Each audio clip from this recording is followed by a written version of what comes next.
Number 2 देखिए क्या कहा गया है। कहा गया कि when a wire is bent in a form of a square then the area enclosed by it is 5929 centimetre square. If the wire is bent in a form of a circle what will be the area enclosed by the wire. कहने का मतलब कि एक मेरे पास wire है और उस wire को यदि मैं यहां पर वर्ग का आकार देता हूं तो इतने का क्षेत्रफल बनता है। यदि मैं यहां पर उसको वृत्त का आकार दूंगा, सर्कल का आकार दूंगा, तो मेरे भाई यहां पर कितने का क्षेत्रफल बनेगा। कई बार हम आपको समझाए हैं, जैसे मान लीजिए यहां पर ये स्क्वायर हो गया और यहां पर दोस्त हमारा क्या हो गया, यहां पर हमारा ये सर्कल हो गया। यहां पर क्वेश्चन में दोस्त क्या कहा गया समझते चलिएगा छोटी छोटी बातों को लेकर, ठीक है, कि वायर जो है वो फिक्स है। अगर आप उसको इसका आकार दोगे तो आपका क्षेत्रफल कितने का बनेगा, तो आपका क्षेत्रफल 5, 9, 2 और 9 का बनेगा। और अगर आप उसको सर्कल का आकार दोगे तो आपका एरिया मेरे भाई कितना बनेगा। सबसे पहला क्वेश्चन, अगर इस सवाल में मान लीजिए कि मेरे 3 ऑप्शंस ऐसे रहते जो हमारा इससे कम रहता तो वो ऑप्शन को हम आंसर टिक करते जो हमारा इससे ज्यादा होता। क्योंकि मैं आपको पढ़ा चुका हूं कि जब पेरीमीटर हमारा कांस्टेंट होता है और पेरीमीटर हमारा सेम होता है तो हमेशा सर्कल का एरिया किससे ज्यादा होता है, स्क्वायर के एरिया से। क्योंकि हमारे चारों के चारों ऑप्शन इससे ज्यादा है तो हमें वैल्यू को कैलकुलेट करना ही पड़ेगा। अब बात करते हैं कि जब एक रस्सी को लेकर आप उसे अलग अलग आकार देते हैं तो उस केस में कंसेप्ट क्या लगता है। उस केस में कंसेप्ट में मेरे भाई यहां पर इतना लगता है कि सभी का पेरीमीटर हमारा क्या हो जाता है, बराबर। आप उस वायर को चाहे स्क्वायर बना दीजिए, आप उस वायर को सर्कल बना दीजिए, आप उसको ट्रायंगल बना दीजिए, वायर तो फिक्स है ना, लंबाई है ना। अब मैं अपने हाथ के धागे को खोल के कोई भी आकार दे दूं, धागे की लंबाई तो फिक्स होगी, पेरीमीटर तो फिक्स होगा।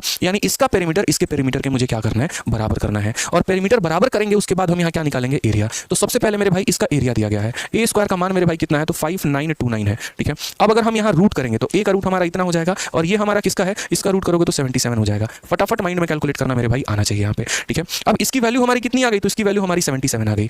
इसका पेरीमीटर इसके पेरीमीटर के बराबर है तो इसका पेरीमीटर कितना होगा, तो बोलोगे 77 × 4। और मेरे भाई इसका पेरीमीटर कितना होता है, तो 2 × 22/7 × r, 2πr, ठीक है। एक स्क्वायर का पेरीमीटर कितना 4 है और एक सर्कल का पेरीमीटर कितना मेरे भाई यहां पर, तो 2πr। यहां से क्या निकल के आ जाएगा दोस्त, आपका यहां से रेडियस निकल के आ जाएगा। कैलकुलेट करिए।